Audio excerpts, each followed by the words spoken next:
All right. Welcome to the annual meeting. Welcome to Advocacy and our movement's greatest asset. I'm here with many may not know, probably one of the true hidden gems in our credit union movement. Mark is a very modest man, and I'm sure he's not going to agree with anything that I'm saying, but um, we're very fortunate to have Mark Lynch on with us, who is one of the founders of CU Difference. And after you hear Mark talk today, I think you'll be more than overwhelmed with knowledge of understanding what the difference Mark has made over his career and why what he's done with our credit unions in the United States has been so imperative to our success moving forward. So, welcome, Mark. Thank you for joining us. I hope our attendees will get as much from you as I have over the years. I have a funny story to tell really quick. You and I met back in February of 2006, and it was our state GAC in Colorado. And you were the keynote. And I remember when I was hired, they told me they needed someone to motivate and mobilize our credit unions. And with my background, that you and I figured out we have some similarities there in our backgrounds. And I walk into this grand ballroom where you're speaking, and I listen to you telling the story that I hope you share most of it today. But I'm listening to you talk about the movement in Australia and all the things that were affecting your movement's ability to move forward. And one of the striking things that had moved forward against your movement, there was this, the big bad guy who was taking on the little guy, and how the quiet voices didn't move forward. And you were so moving, and you were talking so eloquently about how we needed to educate, communicate, and mobilize our movement to prevent what happened in Australia. And I turned around and I looked at my boss, Pete Kirchhoff, one of the guys who hired me, and I said, "You have the perfect guy. Well, why did you hire me?" And they go, "Oh, no, he's just our keynote. He's our guest speaker. He's going to go back to wherever he goes back."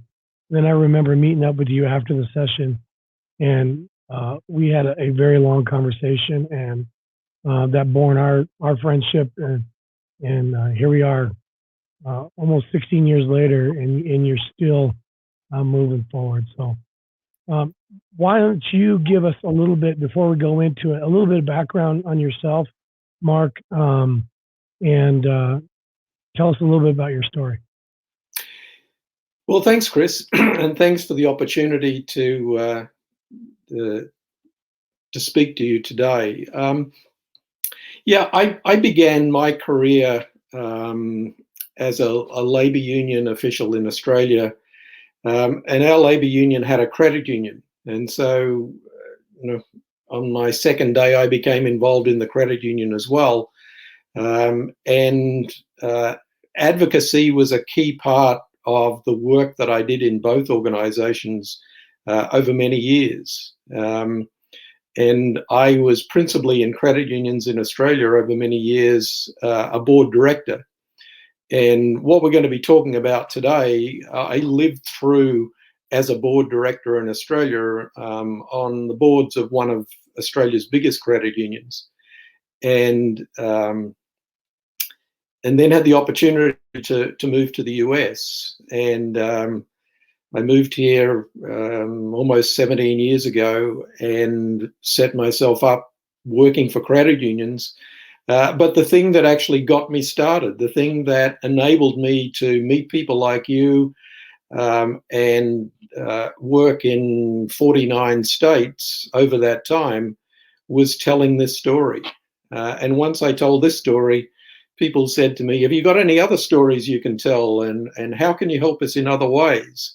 And that led to other things. But if it wasn't for the story of taxation in Australia, I'm not sure whether I would have been able to have the same impact that I've been able to have on credit unions in the US. And it's been an amazing ride. You know, perspective is everything, and I'm glad you kind of tapped on that, because had you not experienced what you'd went through, you're right, that perspective wouldn't be there, and our lessons learned or how we move forward wouldn't be there. So um, I got to know real quick, what's the 50th state? What state have you not visited yet? I haven't been to Alaska. You know, we're going to have to make that happen. Yeah, well, COVID has sort of slowed my strategy approach down a little, but once I can get back to traveling, I'm going to go there. No, sweet. Might have to call some of our friends up in the Alaska credit union movement to get you to get up there. Yeah. So, why don't you give us a little background on the actual Australian credit union movement, where you came from? I think it's intriguing.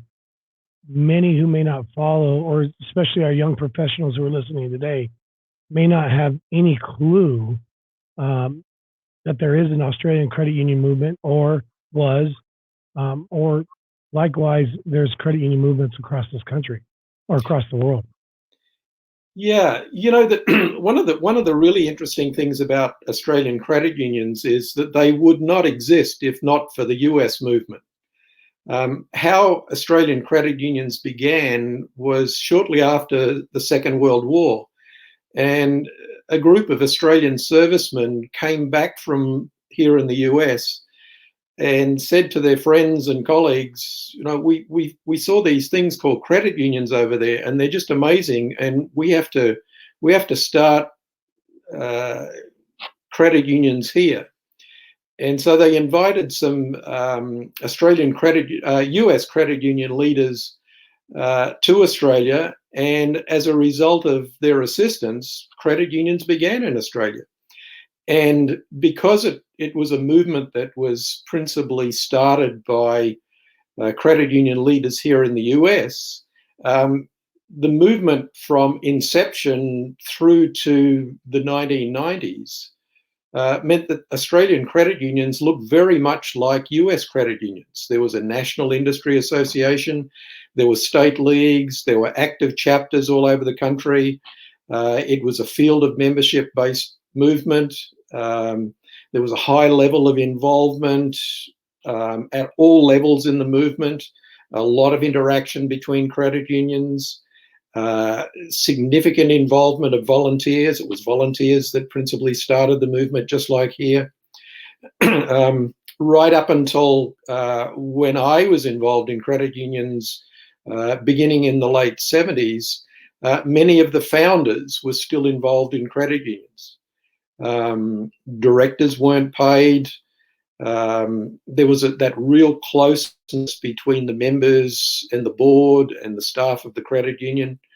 They were simple days. It was mostly savings and loans. Back in those days, credit unions were incredibly efficient, effective, profitable. They were taught by the US credit union leaders that social responsibility was the core to credit unions, and so that became a major part of their focus. So when I think back to credit unions in the early days in Australia, and certainly in my first involvement, the movement and credit unions and everything looked principally just like it does here in the US today. A lot of people today, especially in the US movement, refer to credit unions as an industry. And I probably didn't go down that fate because of my background in labor and how cooperatively tied the labor movement is. And so when I joined the credit unions and understood more than most on how that cooperative concept of collaboration with everybody tied together, and the exact thing that you just said, the social responsibility aspect of credit unions, actually our founders wanted us to be referred to as a movement Mhm. versus an industry. And our podcast, that's one of the things that it's funny, Austin and I talk, and someone will say industry, and then Austin will say, well, as Chris would say, the movement. Um, but and I wanted to make sure we highlighted that because a lot of people do see what they do is going in every day and they work in the credit union industry, which technically we're financial services industry. But when you talk about the social responsibility aspect, and you guys, you were in my DE, and when I went through DE in 2013, you guys hit us hard on making sure we understood that the social responsibility aspect is what makes credit unions a common bond, and that we exist for a social purpose, and that social responsibility aspect. Uh, it's incredible that many of our peers aren't aware of how the credit unions exist in these different countries, and particularly with the Australian credit union movement. I'm interested to know, or I'm interested for our listeners to know what, when, and how did things change for credit unions in Australia? Well, interestingly, the change began in the early 1990s, and it began because the principal trade association at the national level decided to hire a new leader. I think the existing leader retired, and so uh, they wanted to move in a new direction, and so they hired an ex-banker. And this banker really decided that the movement needed to become an industry, and that the movement needed to be more efficient. It needed to be, brought up to date. You know, Having that banker's bent, it was less about social responsibility and more about running an effective business. Um, and the trade association became both a trade association and a service company. And it's sort of like a QSO. So you can imagine a huge QSO and a trade association all being rolled into one.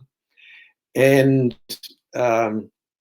in the concept of bringing efficiency to the movement, it was explained to us that the Australian movement was about the size of the North Carolina movement in the US, and that the North Carolina movement in no way could support a national trade association, state trade association, and that for Australian credit union movement to be efficient, then we needed to get rid of the state leagues. And so this restructuring push, as part of it, came up with the trade association and the QSOs all being brought under one, and state leagues being abolished. And in fact, state leagues all voted on the same day to abolish themselves in the interests of efficiency. Wow. And of course, it was the state leagues that supported the chapter network. And so I don't recall whether it was thought of at the time or whether it was part of the strategy, but effectively chapters disappeared overnight as well. And all we kept hearing from a trade association level, in the lead up to leagues being abolished and this national structure overtaking us, was that we had to get more efficient. We had to focus on the business. And part of focusing on business was expanding fields of membership. And so one of the first things that we saw was changes to field of membership. So up until the 90s, it was, well, believe it or not, my credit union was credit union for bank employees. But it was credit unions for teachers, it was credit unions for nurses, police. That was principally the structure of credit unions.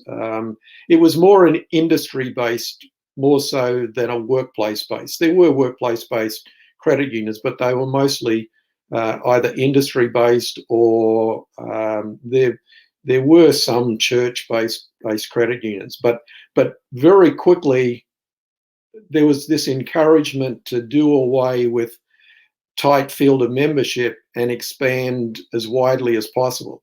So, for example, a teachers' credit union went from being teachers and their families to anyone with an interest in education. So I sat next to a teacher on a bus this morning. I can join that credit union. And another big push at the time was that volunteers were seen as unprofessional, that we need to become more professional by having paid directors.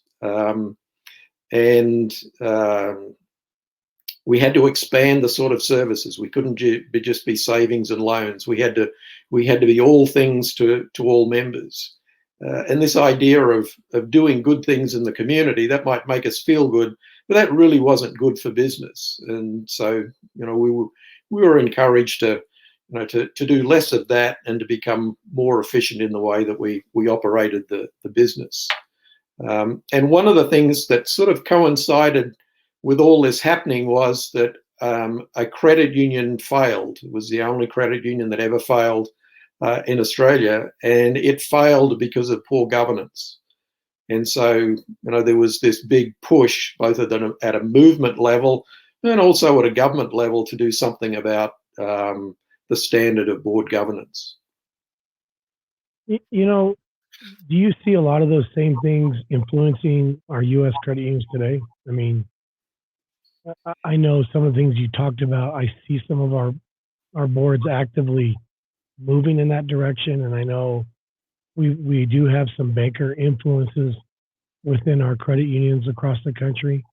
Do you see that as more of the same kind of footprint? Yeah, I do, and in fact, when I traveled the country back when we first met, the most common thing that was said to me afterwards when people came up and talked to me was, "Boy, that was scary. I see some of those things actually happening here today." And until I heard what you just said, I wasn't too concerned, but now I am. So, yes, I've seen some of those things, and I know that those closer to the day-to-day workings of some credit unions have also seen some of those sorts of processes starting to emerge.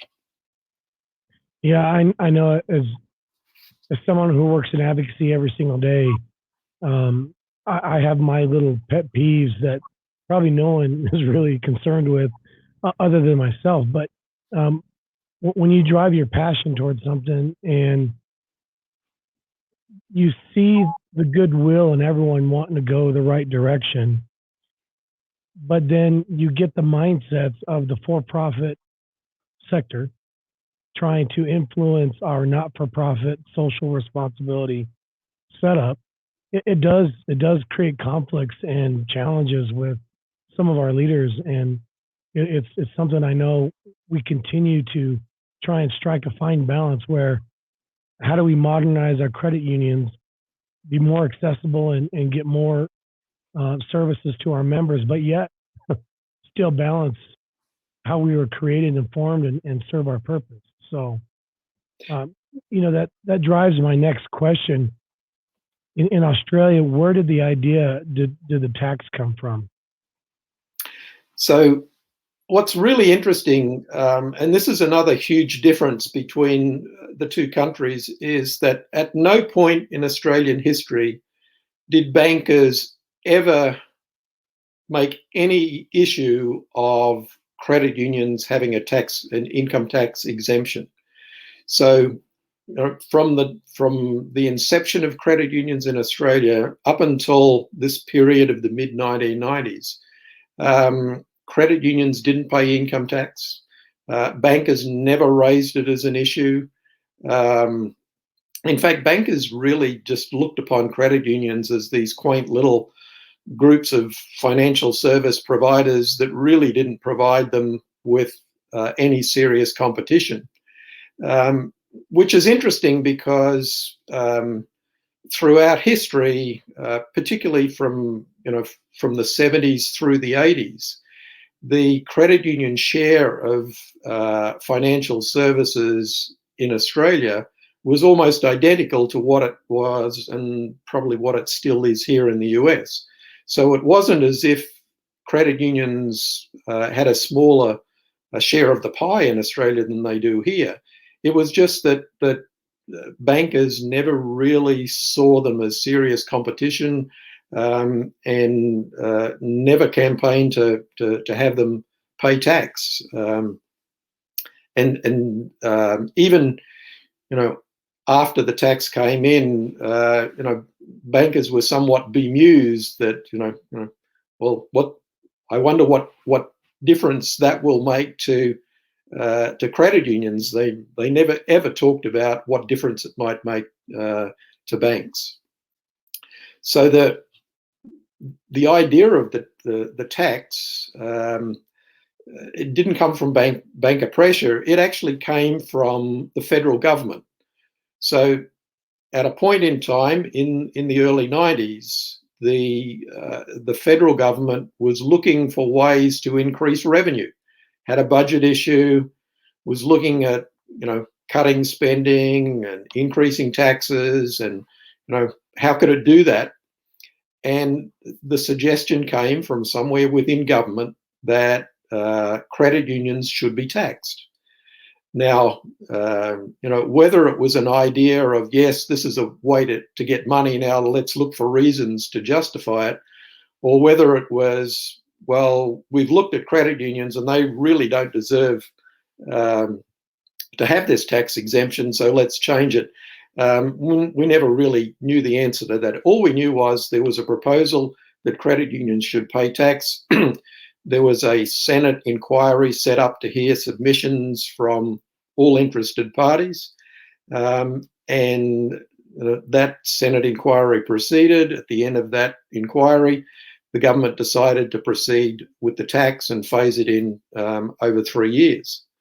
But what was interesting was at the Senate inquiry, what was the government submission? Because the government had to present a submission to say, how do we justify making this change? And the sort of things they pointed to explicitly was credit unions are now behaving like banks. Therefore, we should treat them like banks. They're no longer interested in social responsibility. They now talk about, the business needs to make money. The business needs to be efficient. They talk like bankers. They're now starting to act like bankers. So we should treat them like bankers. And then they started to point to, well, we got it when they just served police and when they just served nurses and when they just served, these tight fields of membership. But now that they want to expand their field of membership and they want to just have anyone in the country be able to walk in the doors and join, that again points to this, well, they look like banks, they act like banks, therefore we should treat them like banks. And then they also highlighted the governance issue and said, not only are we going to tax credit unions, but we're going to make sure that they will continue to operate as an efficient, effective business and not fail like this one credit union that did. And so as part of the outcome of this inquiry, it wasn't just credit unions, you will now pay income tax. It was, and credit unions, you will improve your board governance. That's incredible because you hear so many of those same little arguments today. And the time is probably very interesting right now because here we are, while the government is not suggesting in the U.S. that they look at our taxes, we commonly often have the small bankers on the auspice of the commercial bankers pushing them to do it, making a tax argument for us here in the U.S. And it seems every time a political party changes to a certain demographic, there becomes this threat that they're going to lose their tax status. And the bankers highlight the very arguments that you just said, which was, you look, smell, and feel like a bank, so you should be taxed like a bank. And um, but the a lot of our credit unions still to this day operate in the same fashion they did, 40, 50 years ago.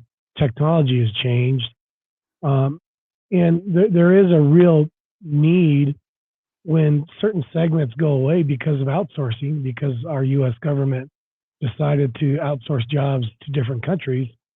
We lost huge segments of companies, but those credit unions, right, they still had to operate and find revenue to support the current members that they currently had. So there's this weird balance that we have to find to help our credit unions maintain their service status to their members.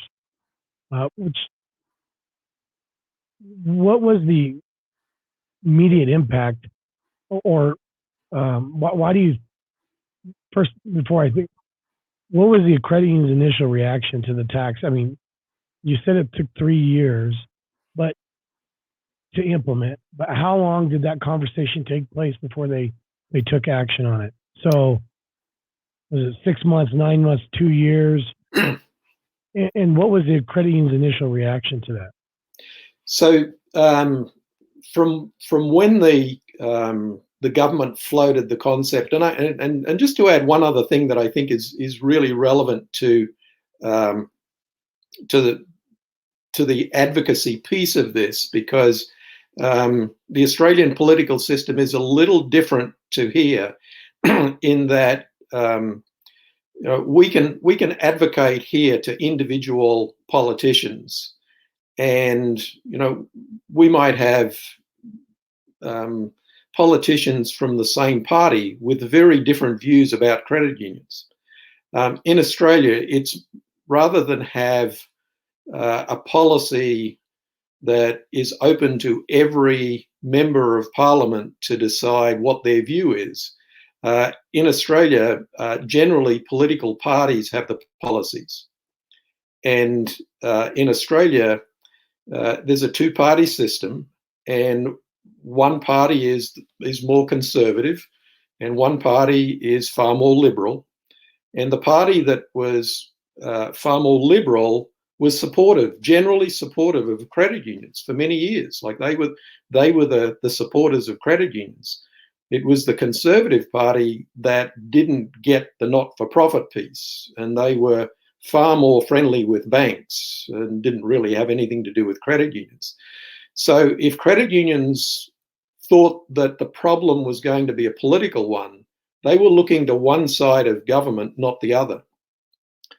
But the government of the day that decided to tax them was the more liberal party in the country.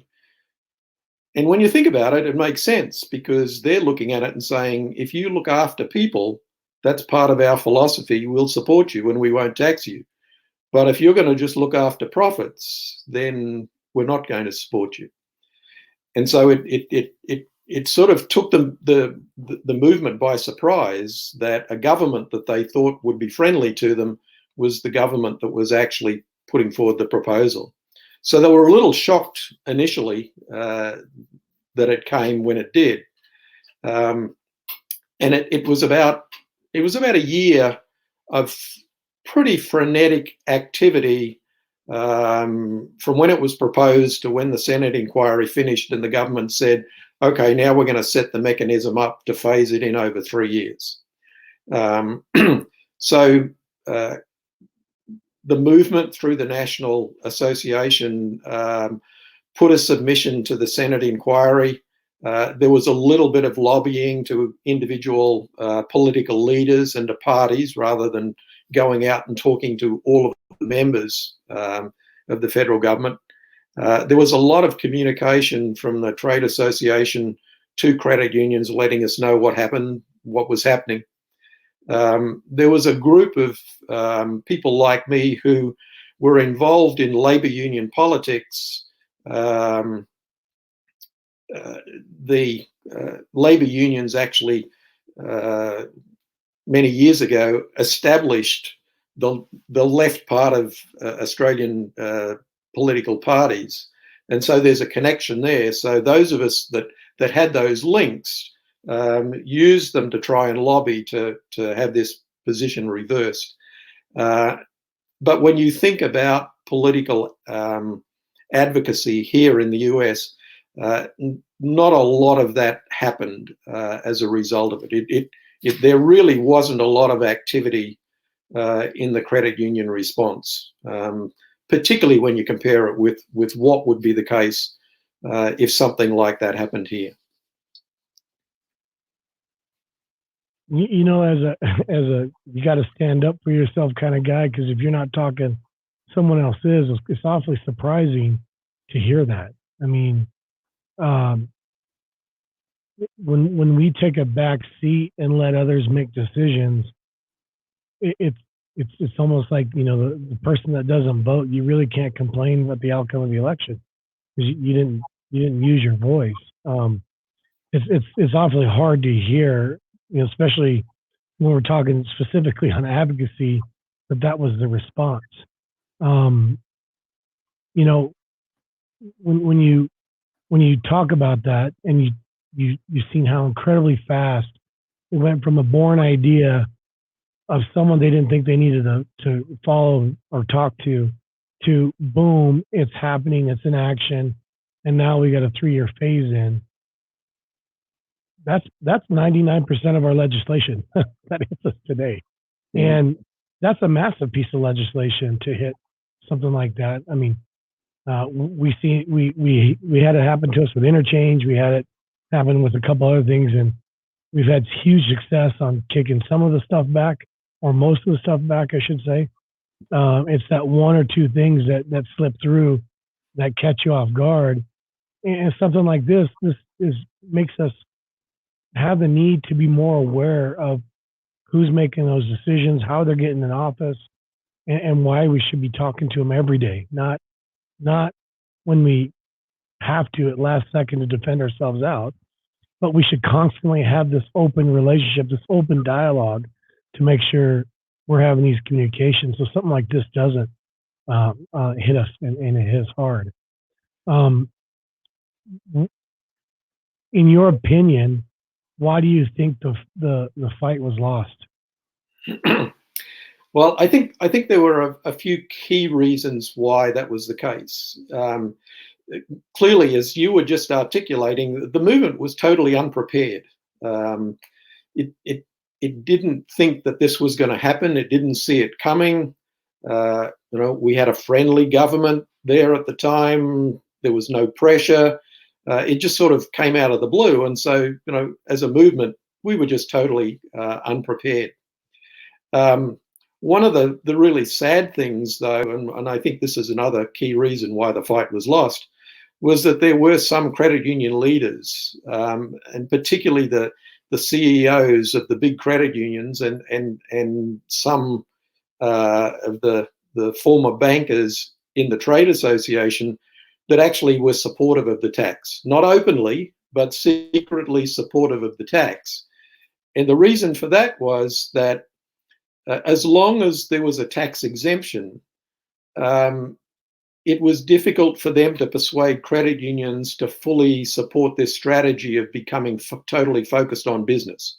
So as long as we had this tax exemption, then credit unions would be sort of obliged to do socially responsible things. So in their thinking, it was, well, okay, well, if we have to pay tax, then that makes it easier to persuade credit unions to just focus on the business. And so, you know, they didn't come out and say we support the tax. They virtually played dead and were quite happy for it to come in. I think another key reason was because what little advocacy that there was at the time was totally centralized. It was basically one or two people in the trade association talking to government. There was no grassroots activity. The fact that there were no state leagues and there were virtually no chapters left, there were no forums for us to get together and talk about it and come up with local plans. So, you know, let's, the three of us in this chapter, go and talk to our local politicians. You know, we would have had to have taken our own initiative to do that. There wasn't any movement structures to facilitate that happening. So no grassroots, just a couple of people lobbying at that high level. And it was either the inability to articulate the credit union difference and why we should have the tax exemption, or really not wanting to have that discussion at that high level anyway.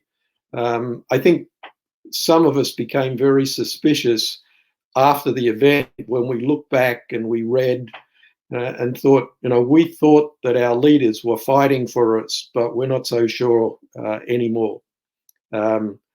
But I think if you really have to crystallize it and say, what was the one reason why Australian credit unions were taxed at the time that they were, it was because essentially we were starting to behave like banks and the government treated us like banks. I think that, if we really fine tune it down to say, what was the one key reason, it was that and that's where the government really had us to say, you want to behave like a bank, we'll treat you like a bank.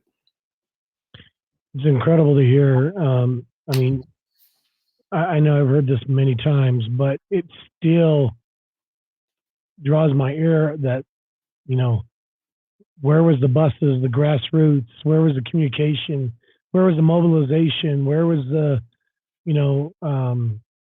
mobilization of all the voices to speak out. And I think you're right. If hindsight, you look back, it kind of highlights today why we still have to, no matter what, stay with our old school ways of making sure we continue to build our grassroots strength, which is probably the greatest strength our credit union movement today has with 100 million members, and making sure we find some way to stay in communication with them, because we in COVID this last year showed us how fast things can change, and how polarizing something can become when we know historically it's factual based on medical, so we can understand what the outputs might be, but until we actually see it happen, we have to keep our arms up and our voices loud.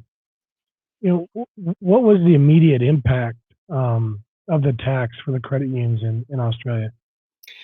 I think the first thing that credit unions did, or the immediate impact was this scramble to try and work out how we're going to pay for the tax.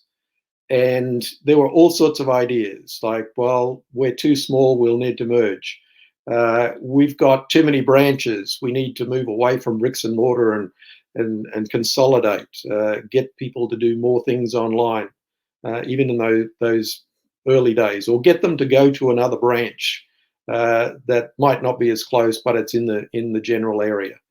There were all sorts of strategies. There were a pretty dramatic increase in fees and charges around that time as well, as one way to pay for the tax. But ironically, a lot of those things turned out to be not as real. Like credit unions sort of overestimated what taxes they were going to pay and how that would actually affect them. One of the things that many credit unions looked at the urging of their trade association, was to cut back on community development. So things that you were doing in the community, the argument was put to us by the leadership that, at the moment you don't pay tax, and the money that you don't pay in tax, you spend in your community, or you spend in good deeds that affect your members. And now that you pay tax, that's your good deed money. You're giving it to the government, and now the government is going to spend it on your members or in your community. So you can do less of that. So that was, and that was sort of like a snowball just picking up and getting bigger, because credit unions that were already cutting back on their social responsibility and good deeds saw it as, well, okay, that this is even more reason to continue to do that. So the immediate impact was sort of just this, immediate flurry of activity to try and work out how to cope with the tax. That in many cases was overkill. So my credit union, we had a lot of small branches in hospitals and places like that were a sort of a hangover from credit unions that we'd merged with, and we maintained a branch as part of the merger deal. And so a lot of those branches were closed. And then interestingly enough, as a result of member reaction, most of them had to be reopened again, not that long afterwards. So there was an immediate scramble to work out how to cope with the tax. Some of those actions that were taken didn't have a huge impact. Some, as I said, were an overreaction, and then some really laid the groundwork for what the movement looks like today. Did products and services have to change because you had to find different ways to raise revenue? So did you sell? What was the? How did you make up for it? There were a whole lot of different strategies. I can speak best for my credit union in that what we came up with was we tried to change members' behaviour by introducing fee structures. So we said to our members, rather than impose lots of fees, we're going to have some fees, but the fees hopefully will help you change your behaviours in a way that you will continue to get great service and pay less fees. So, for example, we said to them, to process a check, it costs $2. So we'll allow you to write 4 checks a month for free, and then after that, it'll cost $2 every time you write a check. If you use a debit card, you can use it as many times as you like, and you'll never be charged. That was the sort of thing that my credit union did. But there were other credit unions that basically just looked at what banks were charging and said, well, we're pretty much a bank now, so we'll fall into line with what they do. That's incredible. With all that took place, and you've been gone now about, you said, 17 years. What does the Australian movement look like today? Well, it was changing pretty dramatically around the time that I was leaving, but it just picked up pace. I mean, the changes that have happened within the movement since I left have been pretty dramatic. I mean, mergers just exploded. At its peak, there were over 700 credit unions in Australia. When taxation came in, there were 329 credit unions in Australia. And today there are 52. Wow. So that's been the impact on consolidation, and much of that has been driven by, we need to be efficient, we need to be effective. The other thing that is really dramatic is that they lobbied for, and they got approval from the government to be able to use the name bank rather than credit union. So out of the 52 that are left, 30 are now called banks in their name. And my old credit union is the latest. They're currently called Credit Union Australia. They're the biggest, and they account for about a quarter of the membership in the country. And in the next couple of months, they will change their name to Great Southern Bank. Incredible. So 30 mutual banks, and they don't need to have mutual in their name, even though they are mutual banks. But yeah, only 22 that contain the name credit union left in the entire country. Wow. The trade association, or the equivalent of CUNA, is called COBA, Customer Owned Banking Association. So the trade association doesn't have the word credit union in it. It actually has the word banking in it. And it doesn't have the word member, it has the word customer, customer-owned banking association. Two words we don't use. Yeah. We're wrapping up on our session here. We got about 5 minutes left. And I want to kind of maybe get in some key takeaways, or, what are the key lessons that U.S. credit unions can learn from the Australian example, and what you lived through, and what you've kind of experienced over the last 17 years here? Well, taking into account the differences between Australia and the political system and the advocacy system, but putting it in the context of what happened in Australia, I would say the biggest takeaway is that credit unions here in the US need to view advocacy as one of its core strategic imperatives. This is something that's not a nuisance that we have to do because it's part of our survival mechanism, but view it as it's part of our day-to-day business. It's what not only will save us from what happened in Australia, but it's what will actually make us strong.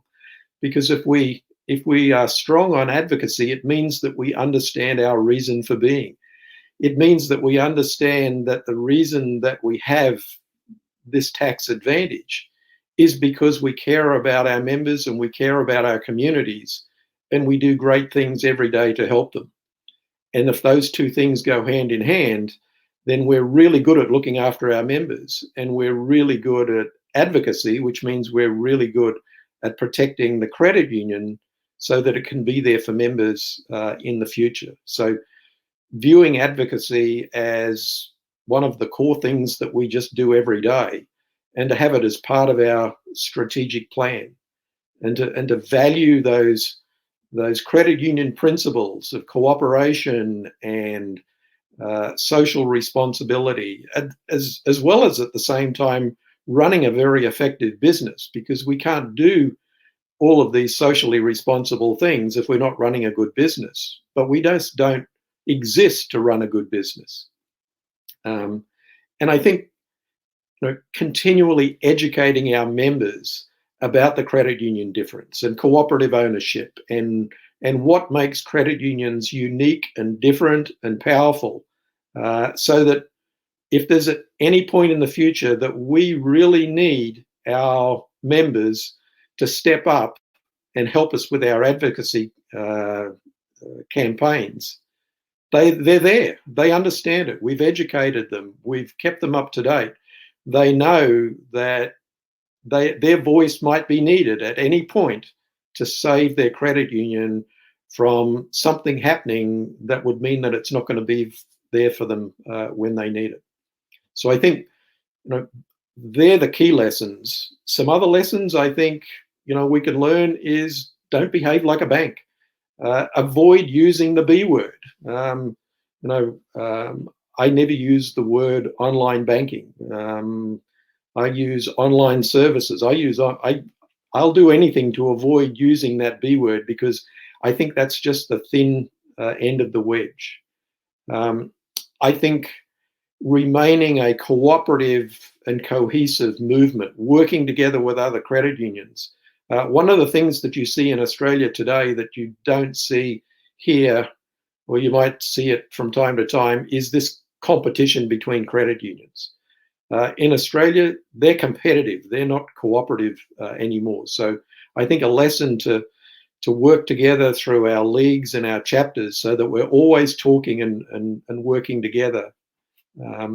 Certainly, don't fall for this trap of getting rid of leagues and chapters. That's, to me, that was one of the biggest things that happened in Australia that caused many of the problems that they're now dealing with. There've been some consolidation of leagues, but those leagues are still there. They're in every state. They're strong. They work closely with their credit unions. We've got to fight to retain that. And I think the other thing that we can learn from Australia is The problem can come from any direction at any time, and being prepared is really important. Mark, you are the best at this. I enjoy hearing your story over and over and over again. You highlight what we do best, and that's the education piece and maintaining why we should be involved and keeping our advocacy on the forefront of everything that we do. Advocacy certainly is our greatest asset that we have within our movement. And I know our folks are going to have some questions. So you and I will be available to take some questions during the session as we go. And I look forward to seeing how many great advocates come out of this session. So thanks, Mark, for everything you do. And I appreciate you taking time with us today. Thanks for having me.